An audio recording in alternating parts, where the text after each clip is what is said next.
Dr. Sarah Chen pressed her face against the observation deck window, watching the massive cargo ship dock with Kepler Station. The metal hull gleamed under the artificial lights bearing the distinctive red markings of the Draconian Empire. She had been waiting 3 months for this moment. "They're here," she whispered to herself, her breath fogging the reinforced glass. Behind her, the station's chief administrator, Commander Torres, cleared his throat. "Dr. Chen, I need to remind you that this is strictly an observation mission. The Draconians have made it clear that no one is to approach the hatchlings." Sarah turned around, her brown eyes sparkling with excitement. "I understand, Commander. But this is the first time dragon hatchlings have been brought to a neutral station. The scientific opportunity is incredible." The other scientists in the observation room shifted nervously. Dr. Velk, a tall centaurian with blue-tinted skin, spoke up in his melodic voice. "Sarah, you must understand the danger. Draconian young are not like human children. They are born with razor-sharp claws, acid breath, and an instinct to attack anything that moves. Even their own parents handle them with extreme caution. The Draconians use specially designed robotic handlers," added Dr. Zeph, a insectoid Thraxian whose antennae twitched anxiously. "No living being has ever survived direct contact with hatchlings. Their reflexes are too fast, their aggression too intense." Sarah nodded, but her mind was already racing. She had spent 5 years studying xenobiology, specializing in cross-species behavioral patterns. While everyone else saw dangerous predators, she saw frightened babies separated from their homeworld. The docking procedure took 2 hours. Sarah watched as the Draconian delegation emerged from their ship. They were impressive beings, standing nearly 8 feet tall with scaled skin that shifted from deep green to gold depending on the light. Their leader, Ambassador Kyrex, moved with the fluid grace of a natural predator. The ambassador's voice boomed through the station's communication system. "Humans and allied species of Kepler Station, we bring you 3 of our young as part of the cultural exchange program. They will remain in the secured habitat for observation. Under no circumstances should anyone attempt to interact with them directly." Sarah joined the crowd moving toward the habitat section. The secured area had been specially constructed with reinforced walls and an advanced ventilation system. 3 smaller dragons, each about the size of a large dog, were being transferred into the habitat by robotic arms. The hatchlings were beautiful. Their scales shimmered with an iridescent quality that photos couldn't capture. One was primarily emerald green with silver markings, another was deep purple with gold streaks, and the third was black with electric blue patterns along its wings. But they were clearly distressed. The green one paced frantically along one wall, occasionally breathing small puffs of corrosive gas. The purple one had curled into a tight ball in the corner, trembling. The black one repeatedly threw itself against the barrier, small sparks of electricity crackling around its body. "They're terrified," Sarah murmured. Dr. Velk overheard her. "They're dangerous, Sarah. Look at the scorch marks they're already leaving on the walls." "Those aren't attack patterns," Sarah replied, studying their movements carefully. "Those are stress behaviors. The green one is trying to mark territory to feel safe. The purple one is displaying classic defensive posturing, and the black one isn't attacking the barrier. It's trying to find a way back to its family." Ambassador Kyrex approached their group. Up close, his golden eyes were mesmerizing, with pupils that contracted to thin slits in the bright light. "I could not help but overhear your observations, human. You speak as if you understand our young." "I study animal behavior," Sarah explained. "While I've never seen dragon hatchlings before, many species share similar stress responses when separated from their family groups." The ambassador's head tilted slightly. "Interesting. However, I must warn you that understanding them intellectually and surviving an encounter with them are entirely different matters. These young ones have already killed 2 of our finest handlers during transport. Their fear makes them exponentially more dangerous." Sarah felt her heart sink. "They killed their own caretakers?" "Accidentally, but yes. When a hatchling is frightened, its defensive mechanisms activate automatically. Acid breath, electrical discharge, and claws that can cut through steel, all triggered by panic reflexes faster than conscious thought." The group watched in silence as the hatchlings continued their distressed behaviors. Other alien observers began to arrive, representatives from various species who had come to witness this rare opportunity. Most kept a respectful distance from the habitat. A Zephyrian delegate, resembling a tall mantis with gossamer wings, approached the viewing area. Ambassador Kyrex, how long before the young ones adapt to their new environment? Our experts estimate 2 to 3 weeks for basic adaptation, Kyrex replied. However, they may never fully calm while separated from their birth pod. This isolation is necessary for the exchange program, but it comes at a cost to their emotional well-being. Sarah watched the black hatchling ram itself against the barrier again, leaving small electrical burns on the surface. Its actions were becoming more frantic, not less. What happens if they don't adapt? The ambassador's expression grew somber. If their stress levels remain too high, we will be forced to return them to the home world. The exchange program would be considered a failure, potentially damaging relations between our species and the galactic community. That would be tragic, said Commander Torres. This exchange represents 5 years of diplomatic negotiations. Sarah continued studying the hatchlings as the group discussed the political implications. She noticed subtle details others missed. The way the green one's pacing had a specific pattern, how the purple one's trembling increased when people spoke loudly, and how the black one only threw itself against the barrier when it couldn't see the other 2 hatchlings clearly. They're trying to stay together, she realized aloud. The habitat is too large. They need to be closer to each other for comfort. Dr. Zeph's antennae twitched in confusion. Closer? But surely giving them space reduces territorial conflicts. Not for social species, Sarah explained. Many young animals huddle together when stressed. The current setup might be making their anxiety worse by preventing natural comforting behaviors. Ambassador Kyrex studied her with renewed interest. You propose modifying the habitat? I propose understanding what they actually need instead of what we think they need, Sarah said firmly. But that would require closer observation than we can get from out here. The ambassador's golden eyes narrowed. Human, I hope you are not suggesting what I think you are suggesting. Sarah met his gaze steadily. I'm suggesting that sometimes the most dangerous path is also the only path to real understanding. The observation deck fell silent as the implications of her words sank in. The next morning, Sarah arrived at the habitat observation area before dawn. The station's artificial day cycle hadn't begun yet, and the corridors were dimly lit with emergency lighting. She preferred these quiet hours when she could observe, without crowds of curious aliens, commenting loudly and frightening the hatchlings. Further, the 3 young dragons had barely moved from their positions. The green one had worn a small groove in the floor from its endless pacing. The purple one remained curled tightly, though Sarah noticed it occasionally lifted its head to check on the others. The black one lay sprawled near the barrier, apparently exhausted from its earlier attempts to escape. Sarah pulled out her tablet and began documenting their behavior patterns. Every few minutes she noted their positions, movements, and interactions.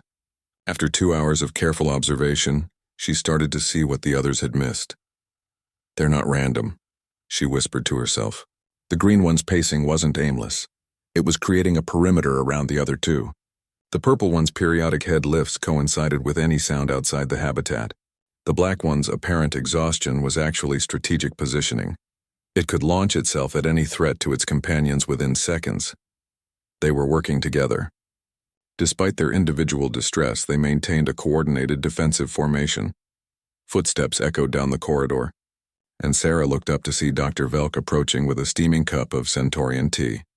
You're here early, he observed, settling beside her with his characteristic fluid grace. I wanted to observe their natural behavior patterns without the chaos of yesterday, Sarah replied, showing him her tablet. Look at these movement logs. They're not just panicking, they're protecting each other. Dr. Velk studied the data, his blue skin shifting to a deeper shade as he concentrated. Fascinating. But Sarah, protection behaviors often make animals more dangerous, not less. Pack hunters are far more lethal than solitary ones. Only when they perceive a genuine threat, Sarah countered. Right now, they see everything as a threat because they don't understand their environment or our intentions. And how do you propose changing that understanding without getting yourself killed in the process? Sarah was quiet for a long moment, watching the hatchlings. Small steps.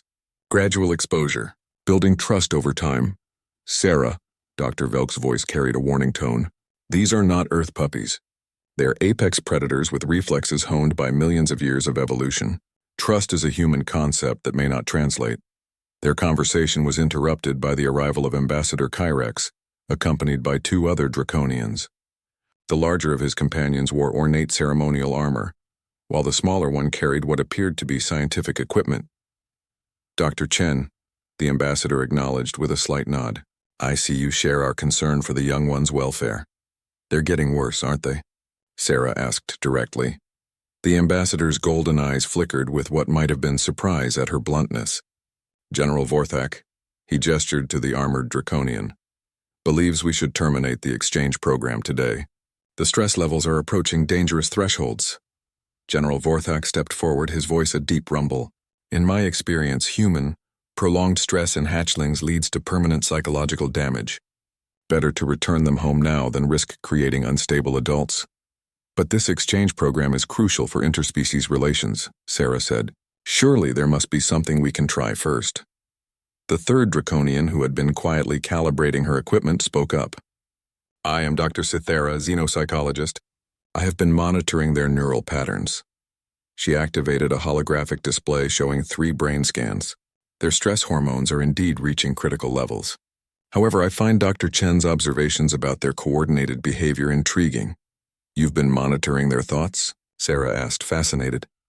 "Not thoughts precisely," Dr. Cythera explained. "Emotional states and basic cognitive patterns. What interests me is that despite their individual distress, their pack bonding responses are actually strengthening. This suggests higher intelligence than typical for hatchlings their age." General Vorthak snorted, a sound like steam escaping from a pressure valve. "Intelligence means they understand their predicament, which only increases their stress. Or," Sarah said carefully, "it means they're capable of learning that not everything here represents a threat." Ambassador Kyrex studied her intently. "You continue to imply that direct contact might be beneficial. Do you understand that 3 seasoned Draconian handlers died attempting such contact? These individuals were raised among hatchlings trained from birth in their care. But they were trying to handle them, weren't they?" Sarah asked. "Restraining them, moving them, controlling them?" "Of course. Hatchlings must be controlled for everyone's safety." Sarah turned back to watch the young dragons. The green one had paused in its pacing and was staring directly at their group. For a moment, their eyes met through the barrier, and Sarah felt a jolt of recognition. There was intelligence there, awareness, and something that looked remarkably like curiosity. "What if control is the problem?" she said softly. "What if they're not naturally aggressive but defensive? What if the handlers died because the hatchlings felt trapped and fought for their lives?" Dr. Cythera's equipment chirped and she checked the readings. "Interesting. The green one's neural patterns just shifted when Dr. Chen made eye contact. Stress levels decreased momentarily." "Coincidence," General Vorthak declared. "Maybe," Sarah said, not taking her eyes off the green hatchling. "Or maybe they're just as curious about us as we are about them." The green hatchling took a step closer to the barrier, its head tilted in an unmistakably inquisitive gesture. The purple one lifted its head to watch, and even the black one shifted position to observe. "They're studying us," Dr. Velk breathed.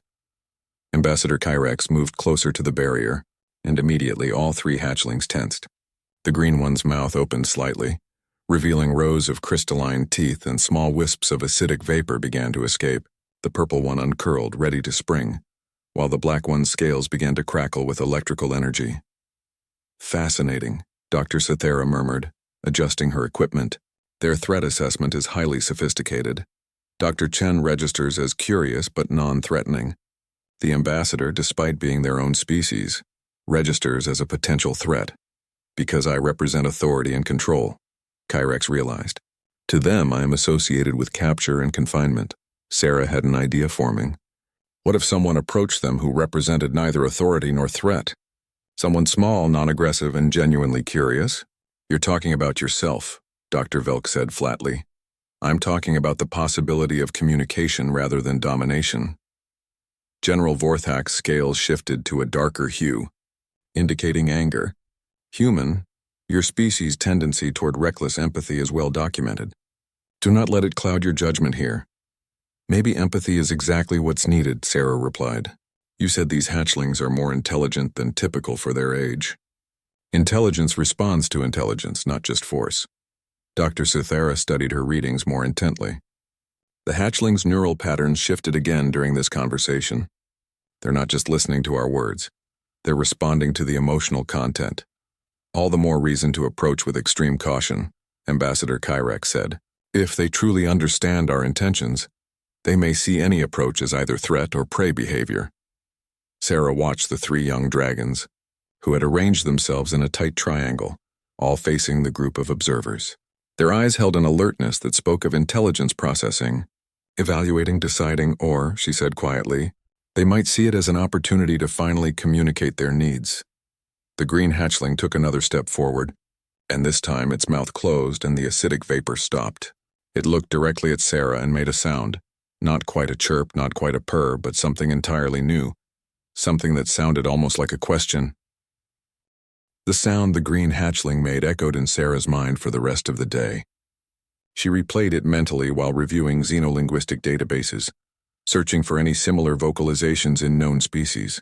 Nothing matched exactly, but there were patterns that suggested intentional communication rather than random noise. That evening, Sarah sat in her quarters staring at her collection of research notes spread across her desk. Photos of the hatchlings, behavioral charts, neural pattern readings that Dr. Cythera had shared with her. Everything pointed to the same conclusion.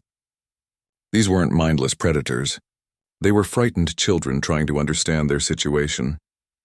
A chime at her door interrupted her thoughts. She opened it to find Dr. Velk and Dr. Zeph both looking concerned. Sarah, Dr. Velk began, we heard about your conversation with the Draconians today. Please tell us you're not seriously considering entering that habitat. The entire station is talking about it, Dr. Zeph added, his antennae twitching anxiously. Commander Torres has already denied 3 separate requests for protective equipment that might allow close observation. Sarah gestured for them to enter. Sit down. I want to show you something. She activated her wall display, showing a compilation of video footage from the habitat. Watch their eye movements. See how they track different observers? She highlighted specific moments where the hatchling's attention shifted. They're not just aware, they're categorizing us. Look at this. The display showed the green hatchling's reaction to various visitors throughout the day. With most observers, it maintained defensive posturing. But during Sarah's presence, its stance relaxed noticeably. They're learning to distinguish between individuals, Dr. Zeph observed. Exactly. And more than that, they're making judgments about intent. Watch this segment where a maintenance worker came too close to the barrier. The video showed all 3 hatchlings immediately assuming attack positions when the worker approached with repair tools. But when Sarah had stood in the same location empty-handed, they remained calm. They understand the difference between someone carrying potential weapons and someone who isn't, Dr. Velk said slowly. Which means they're capable of assessing threat levels in real time, Sarah confirmed. This isn't mindless aggression. This is sophisticated survival intelligence, Dr. Zeph's wing cases rustled nervously. But Sarah, even if they can distinguish between threats and non-threats, their defensive responses are still lethal. One miscalculation. I know the risks, Sarah said quietly, but consider the alternative. If this exchange program fails, it could set back interspecies relations by decades. And those hatchlings will have suffered through this isolation for nothing. Her communicator chimed with an incoming message from Ambassador Kyrex. Dr. Chen, please join me in conference room 7 at your earliest convenience. We have much to discuss. 20 minutes later, Sarah entered the conference room to find not just Ambassador Kyrex, but also General Vorthak, Dr. Cythera, and Commander Torres. The atmosphere was tense. Dr. Chen, Commander Torres began, it has come to my attention that you may be considering an unauthorized approach to the hatchlings. I want to make it clear that such action would violate station safety protocols. With respect, Commander, Sarah replied. I haven't made any formal requests or taken any unauthorized actions. General Vorthak leaned forward, his massive frame dominating the table. But you are considering it. Your thought patterns are as transparent as glass, human. You believe your species' emotional approach can succeed where draconian strength and skill have failed? I believe that fear and force have already been tried, Sarah said calmly. Perhaps it's time for patience and understanding. Dr. Cythera activated her portable monitor, showing current neural readings from the habitat. The hatchling's stress levels have actually decreased since this morning. Not significantly, but measurably. This coincides with Dr. Chen's extended observation periods. What are you suggesting? Ambassador Kyrex asked.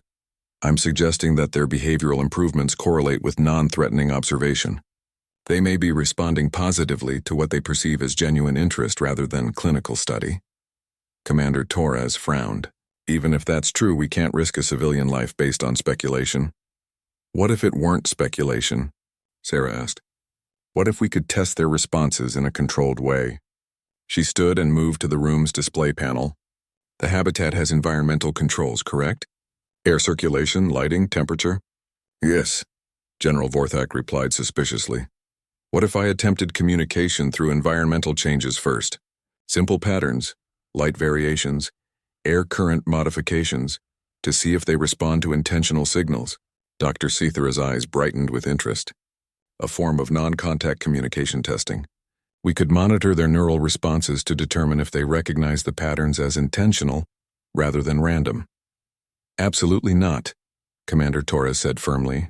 Any deviation from standard habitat protocols requires authorization from both Draconian Command and Station Oversight, which could take weeks to obtain, Ambassador Kyrex noted. Time these hatchlings do not have. Sarah pulled up the habitat's technical specifications. The environmental controls are already automated. I'm not suggesting anything that would alter their physical safety, just minor variations that might indicate intelligence and intent. General Vorthak stood abruptly, his height forcing everyone to look up. You speak of minor variations, but you think of major risks. I have seen what happens when hatchlings feel manipulated or toyed with. Their rage becomes consuming. But what if they don't feel manipulated? Sarah countered. What if they feel acknowledged? The room fell silent. Finally, Dr. Cethera spoke. There is precedent in my field for communication attempts through environmental modification. If Dr. Chen is correct about their intelligence levels, they might indeed recognize deliberate patterns. And if she's wrong, General Vorthak growled, their stress levels will spike beyond recovery. Ambassador Kyrex had been silent through most of the exchange, but now he stood thoughtfully. Dr. Chen, answer me honestly. Do you believe you can communicate with our young ones? Sarah met his golden gaze steadily. I believe they want to communicate with us. Whether I'm skilled enough to understand them is another question entirely. That, at least, is an honest assessment of your limitations. Commander Torres consulted his tablet. If we were to consider such an experiment, it would require constant monitoring, predetermined abort conditions, and immediate intervention capabilities. All of which we can provide, Dr. Cethera said. My equipment can track their neural responses in real time. Any sign of distress escalation and we stop immediately. General Vorthak's scales darkened further. You're all insane. You're gambling with lives based on one human's intuition about creatures that have killed trained handlers. We're gambling with the future of interspecies understanding, Sarah replied. Sometimes the greatest risk is taking no risk at all. Ambassador Kyrex looked around the table, studying each face. If we attempt this communication experiment, and if it shows positive results, what then? You would still be asking to make physical contact eventually? Sarah nodded. If they demonstrate that they understand our attempts to communicate, and if they respond positively, then yes. I believe direct contact could be possible. Could be, General Vorthak repeated. Based on faith rather than evidence. Based on hope informed by observation, Sarah corrected. Sometimes that's all we have. The ambassador was quiet for a long moment. Very well. We will attempt your communication experiment. But Dr. Chen, if these tests fail, if the hatchlings show any signs of increased distress, the exchange program ends immediately. Do you understand? Sarah felt her heart racing but kept her voice steady. I understand. Then we begin tomorrow morning. And Dr. Chen, I hope your intuition about our young ones proves better than our certainty about their danger. The next morning, the observation deck was crowded with beings from across the galaxy. Word of the communication experiment had spread through the station faster than Sarah had expected. Representatives from a dozen species watched through the reinforced windows, while teams of scientists monitored every possible reading. Sarah stood at the environmental control panel, her hands hovering over the interface. Dr. Cethera positioned herself beside the neural monitoring equipment, while Ambassador Kyrex and General Vorthak flanked the main observation window. Commander Torres supervised from the command station, ready to abort the experiment at the first sign of trouble. Beginning test sequence 1, Sarah announced. her voice steady despite her racing heart.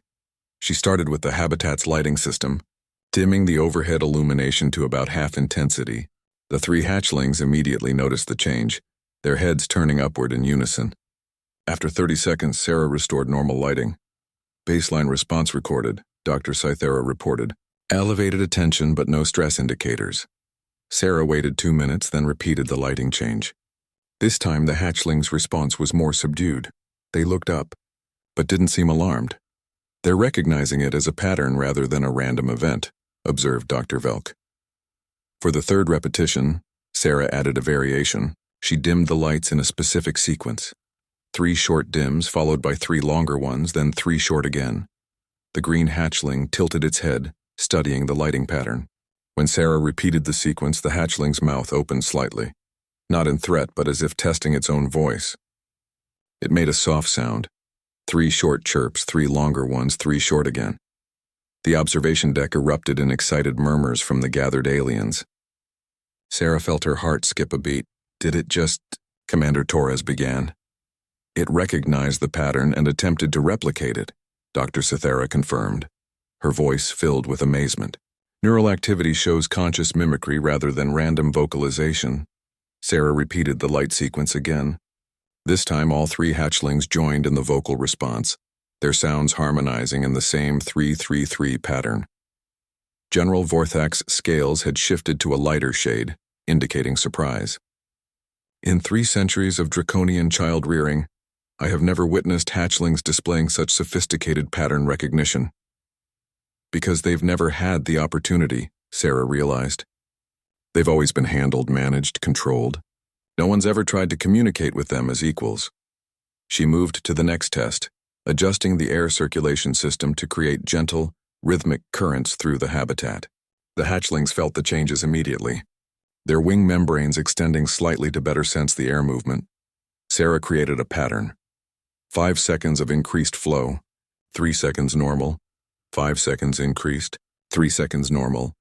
The purple hatchling was the first to respond this time. It began moving its wings in deliberate patterns, creating its own air currents that matched Sarah's timing. The other 2 quickly joined in, all 3 synchronizing their wing movements with the environmental changes. They're not just recognizing patterns, Dr. Zeff observed, his antennae practically vibrating with excitement. They're participating in them, creating a dialogue. Sarah felt tears forming in her eyes. These weren't the mindless predators everyone feared. They were intelligent beings trying desperately to connect with their new world. Test sequence 3, she announced. Moving to the temperature controls, she created a wave of slightly warmer air that moved from one side of the habitat to the other, then back again. The hatchlings immediately moved to follow the warm zones, but more importantly, they began creating their own heat sources. The black hatchling's electrical abilities, which had seemed so threatening before, now created gentle warming fields that complemented Sarah's temperature patterns. The green one breathed careful, controlled puffs of warm air, while the purple one somehow generated heat through rapid-scale vibrations. They're contributing to the communication rather than just responding to it, Sarah whispered in amazement. Dr. Cythera checked her readings. Neural patterns show engagement, curiosity, and what can only be described as joy.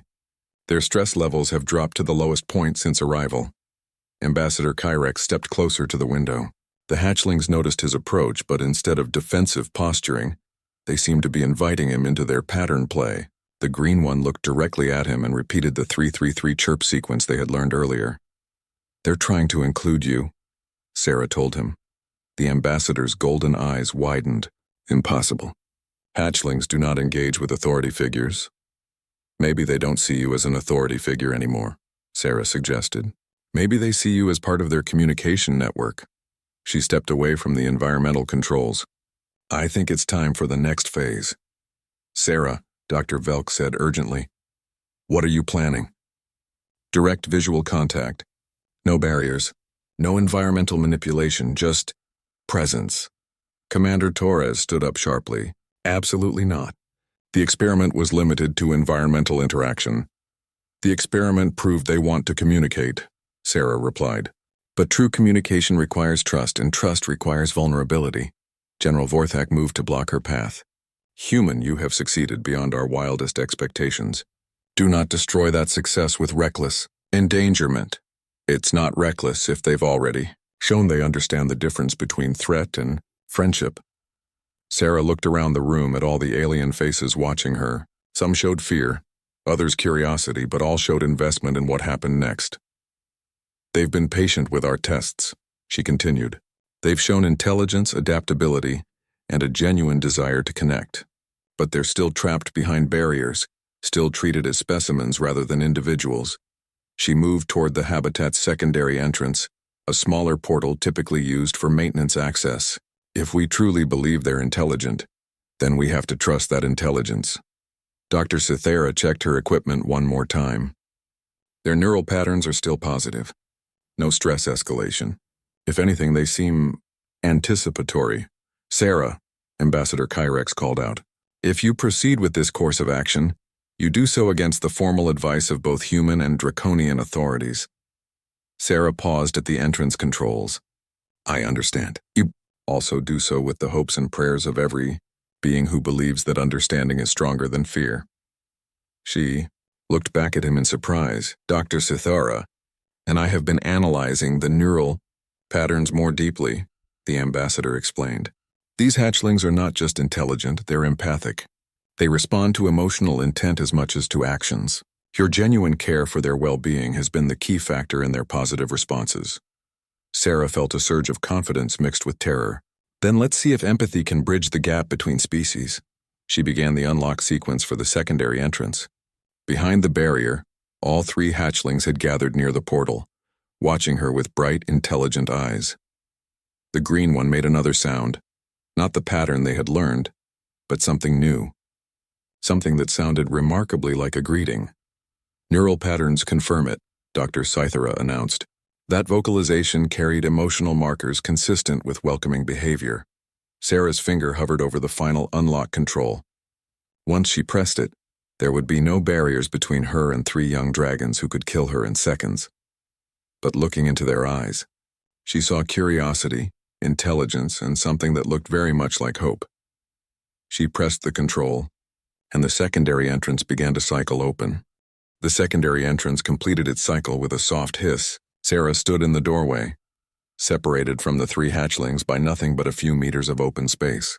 The observation deck had fallen completely silent, every being holding their breath. The hatchlings stared at her, their iridescent scales catching the light. Up close, they were even more beautiful than Sarah had imagined. The green one was the size of a large wolf, its emerald scales edged with silver that seemed to flow like liquid mercury.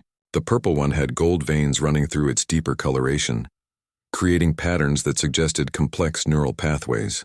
The black hatchling's blue markings pulsed gently, like a slow heartbeat made visible. For several seconds, nobody moved.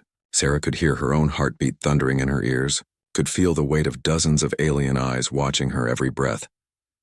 Then the green hatchling took a single step forward. Sarah, Dr. Velk's voice came through her earpiece, barely a whisper. Neural readings show curiosity, not aggression. They're studying you.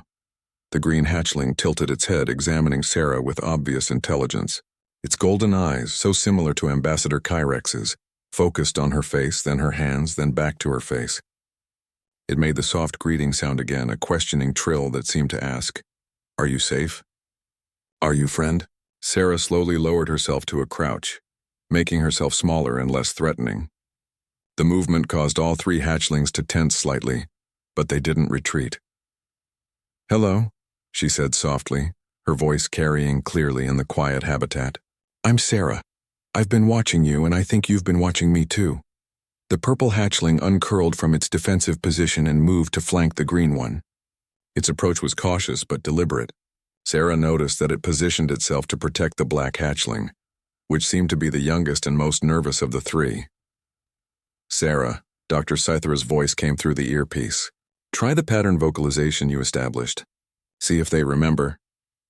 Sarah took a slow breath and attempted the 3-3-3 pattern they had learned during the lighting test.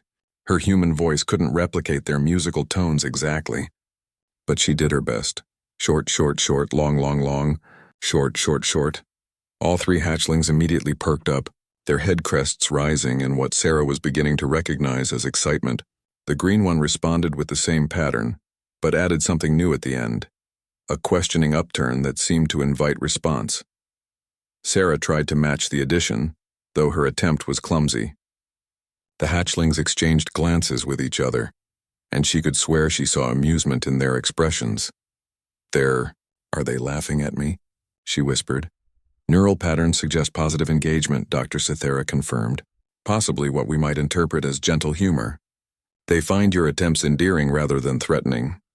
The green hatchling took another step closer, now only about 2 meters away. This close, Sarah could see the individual scales, each one a perfect small shield that caught and reflected light. She could smell something like cinnamon and ozone.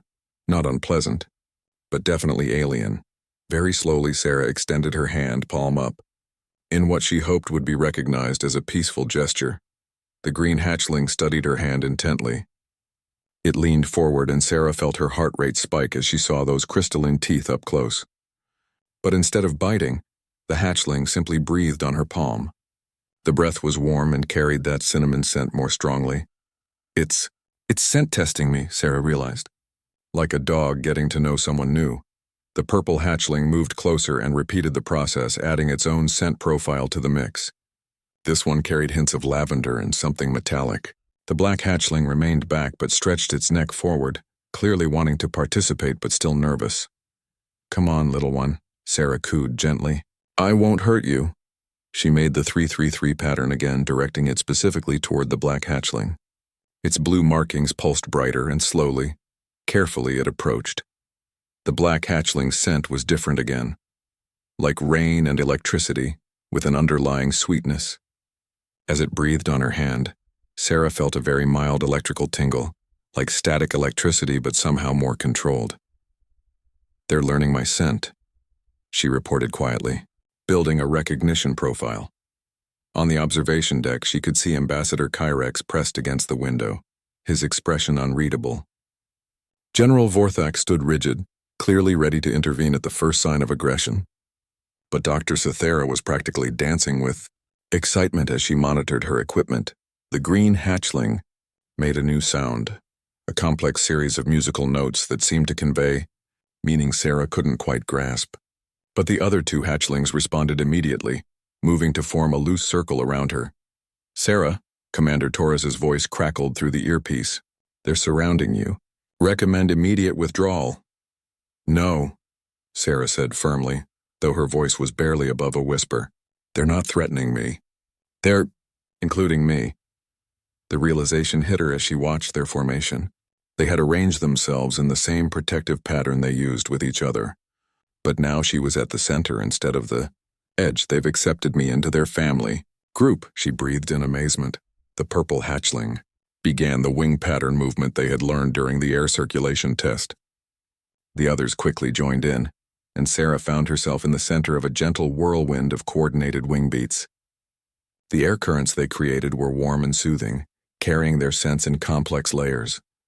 It's a bonding ritual. Dr. Cythera's voice was filled with wonder. I'm reading synchronized neural patterns between Dr. Chen and all 3 hatchlings. They're forming pack bond connections with her. Sarah felt tears streaming down her face as she stood in the center of their welcoming ceremony. These beings that everyone feared as mindless killers were showing her a level of acceptance and trust that most humans never experienced with their own species.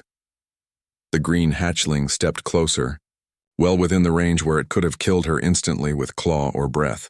Instead, it very gently bumped its head against her shoulder in what was unmistakably an affectionate gesture.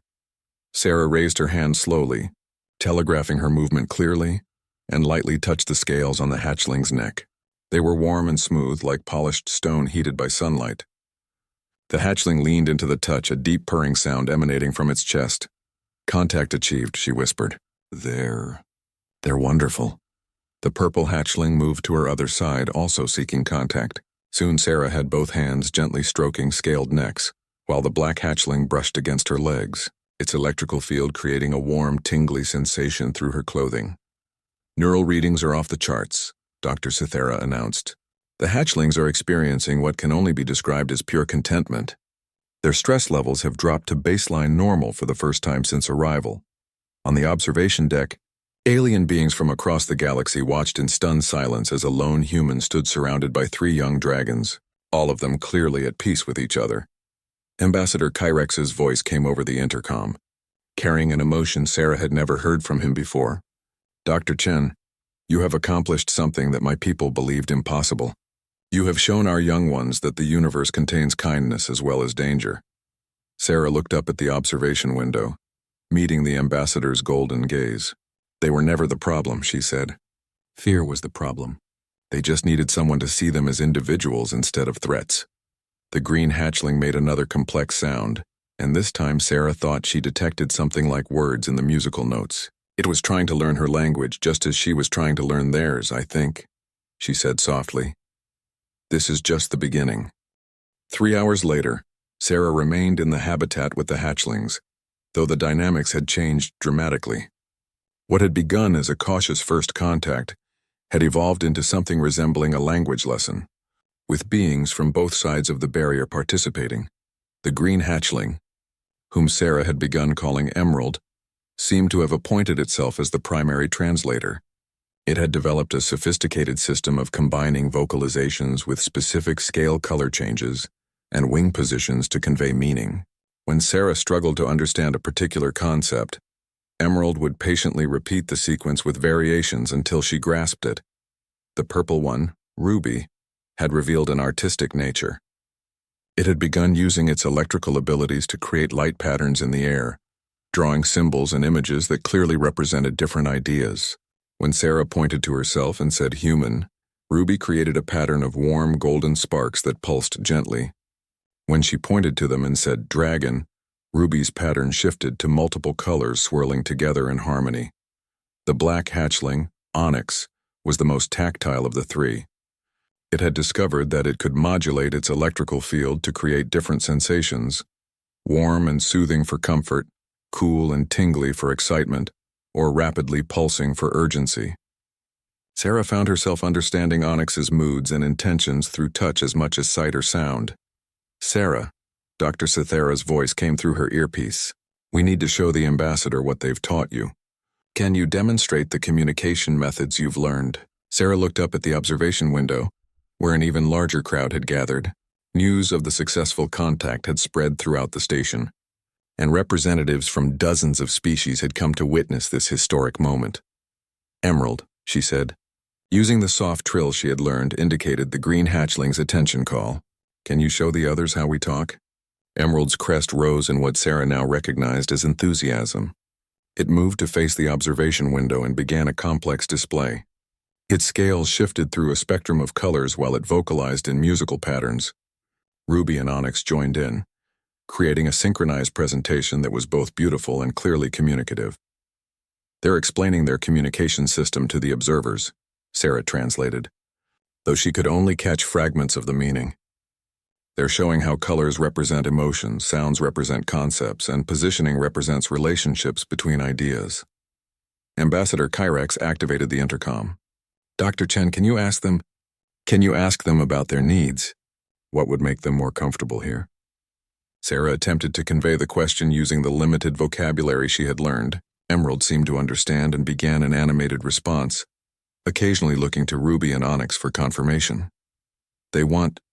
Sarah paused, trying to interpret the complex display. They want to learn more. They're saying the habitat is comfortable, but they're curious about the station. They want to understand the different species they've seen. She listened more carefully as Emerald continued its explanation. And they want to teach. They're saying they have knowledge about their homeworld that could be valuable to others. They're offering to share information about draconian culture from a perspective that adult dragons might not provide. General Vorthax stepped closer to the window, his expression showing surprise. They're offering cultural exchange? Hatchlings typically have no interest in such concepts. Because they're usually kept isolated, Sarah replied. But these 3 have been exposed to a dozen different species in the past few days. They're natural anthropologists. They want to understand and be understood. Dr. Velk activated his own communicator. Sarah asked them about their emotional development. How do they feel about being separated from their home world? Sarah attempted to convey this more complex question. The response was immediate and powerful. All three hatchlings began a synchronized display that filled the air with colors, sounds, and electrical patterns. Sarah felt tears welling up as she grasped the emotional content. "They're homesick," she said softly, "but they're also excited about being here. They see this as an adventure, a chance to be the first of their kind to truly connect with other species. They understand the importance of what they're doing." The display shifted and Ruby moved closer to the window, creating a particularly beautiful light pattern that seemed to pulse with hope. Ruby is saying that they want to be bridges between worlds. They want their experience here to make it easier for other young dragons to participate in galactic society. Ambassador Kyrex was quiet for a long moment. "Dr. Chen, would you be willing to serve as their primary liaison? To help us establish a formal communication protocol?" "Of course," Sarah replied without hesitation. "There's more," the ambassador continued. "Based on what we've witnessed today, the Draconian Council has voted to expand the exchange program. We want to bring more hatchlings to stations throughout the galaxy, with human caregivers trained in your methods." Sarah felt her heart swell with joy, but also responsibility. "That's wonderful, but we need to make sure each human caregiver truly understands what they're getting into. This isn't about controlling or managing the hatchlings, it's about forming genuine relationships with them." Emerald moved to Sarah's side and made a sound she had learned meant agreement. It then began another display, this one clearly directed at the human observers on the deck. "Emerald is saying that not all humans will be suitable," Sarah translated. "They can sense intention and emotion. They'll only bond with humans who approach them with genuine respect and curiosity, rather than fear or desire for control." Dr. Zeph activated his communicator, his voice filled with excitement. "This could revolutionize interspecies relations. If we can establish this level of communication with one species, perhaps the same principles could apply to others."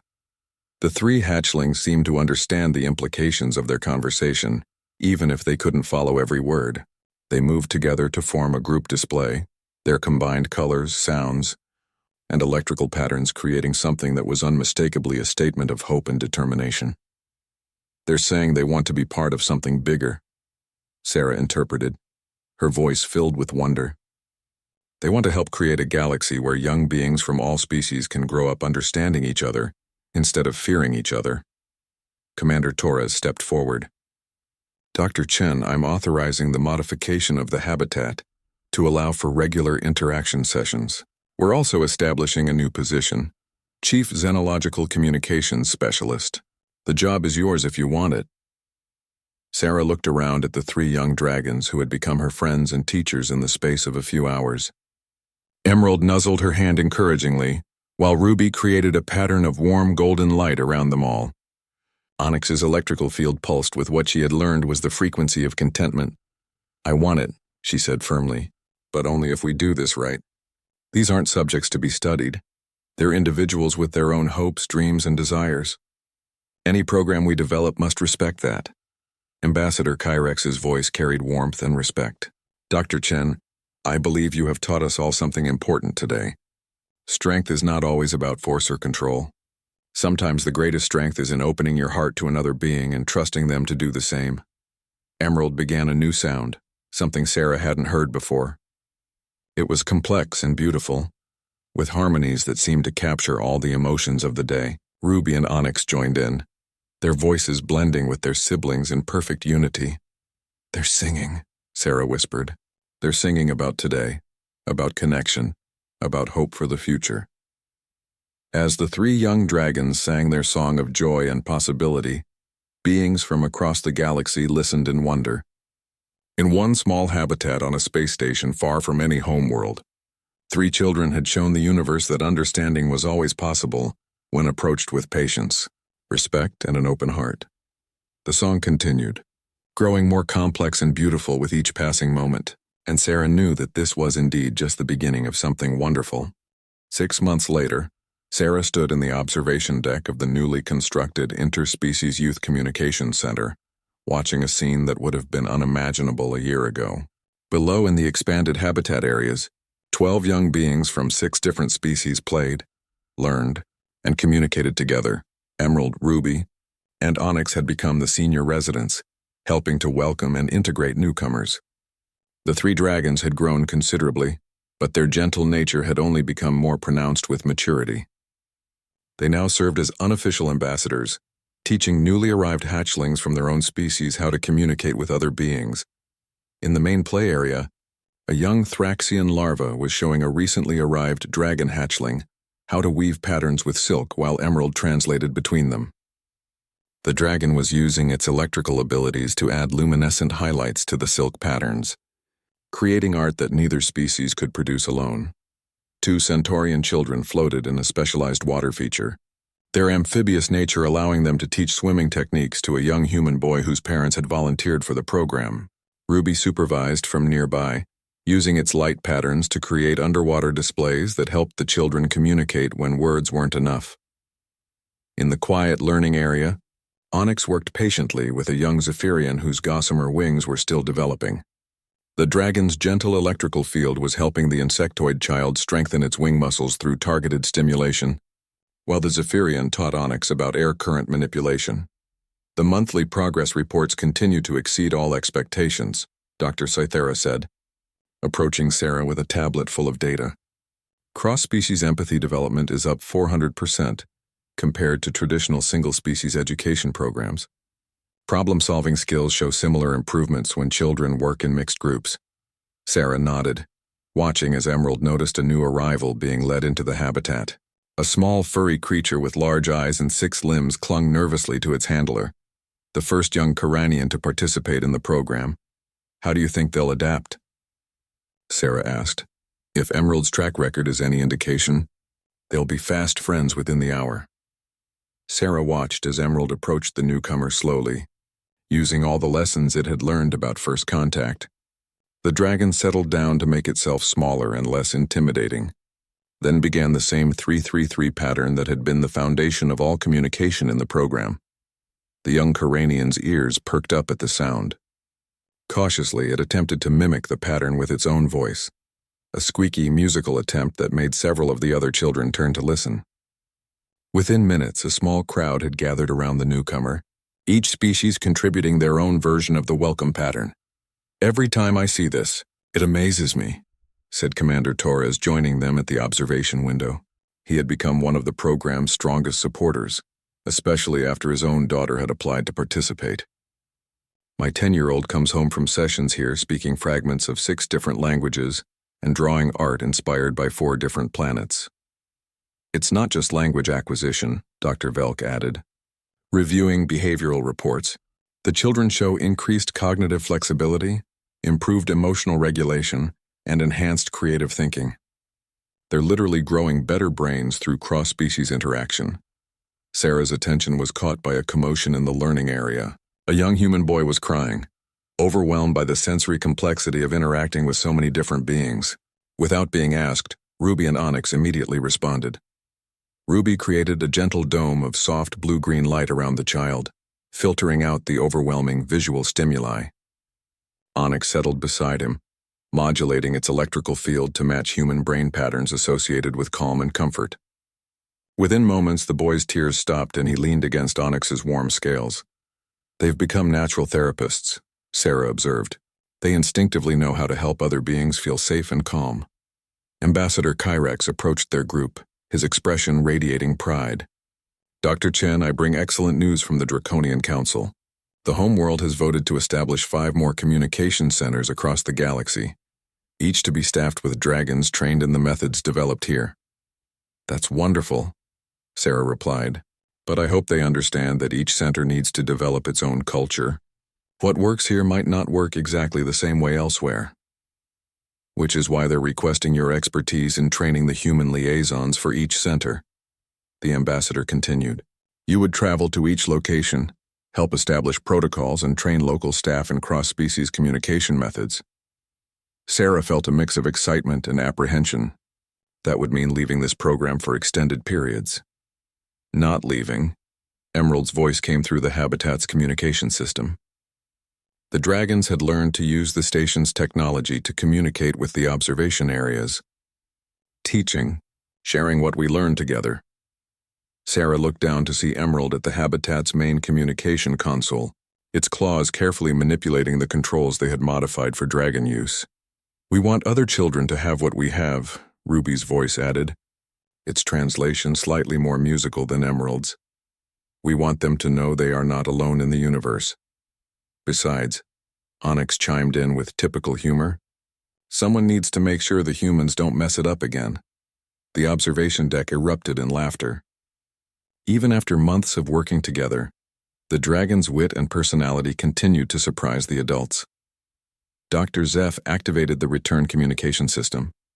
Do you three want to help train the new centers? Yes! Came the enthusiastic response from all three dragons simultaneously, followed by excited chatter in their native language. They're discussing logistics, Dr. Cythera translated, consulting her neural monitoring equipment. How to maintain connections with children here, while helping establish programs elsewhere. They're remarkably sophisticated in their thinking. Sarah watched as the three dragons returned to their various activities with renewed energy. Emerald immediately began what appeared to be an impromptu lesson for the other children, about traveling to different worlds. Ruby started creating light patterns showing various star systems, while Onyx generated electrical fields that somehow conveyed the excitement of exploration. I'll do it, Sarah decided, but only if we can establish permanent communication links between all centers. The children need to maintain their friendships across distances. Already planned, Commander Torres assured her. Real-time holographic communication, cultural exchange programs, even coordinated learning projects spanning multiple systems. 6 months ago, Sarah had stepped into a habitat with 3 frightened, angry hatchlings that everyone believed were too dangerous to approach. Now those same beings were the heart of a program that was reshaping how the galaxy thought about education, communication, and cooperation. There's one more thing, Ambassador Kyrex said quietly. The Galactic Council has voted to establish a new holiday, Interspecies Understanding Day. It will commemorate the first successful communication between humans and dragon hatchlings. Sarah felt tears welling up in her eyes. That's incredible. The date they chose, the ambassador continued with evident pride, is the anniversary of the day you first entered their habitat. The day you proved that courage and compassion could overcome any barrier. Down in the habitat, Emerald looked up at the observation deck and made the complex sound that Sarah now knew meant love and gratitude. Ruby and Onyx joined in, and soon all the children in the habitat were adding their own voices to the harmony. Human laughter, Thraxian clicking, Centaurian humming, Zephyrian buzzing, and Coranian squeaking. It was chaos, and it was beautiful, and it was everything Sarah had hoped for when she first decided to trust in the possibility of understanding. As the joyful noise continued below, Sarah realized that she had never answered the question that started it all. Would she risk approaching the ferocious alien dragon hatchlings? The answer, she now knew, was that the real risk had been in not approaching them.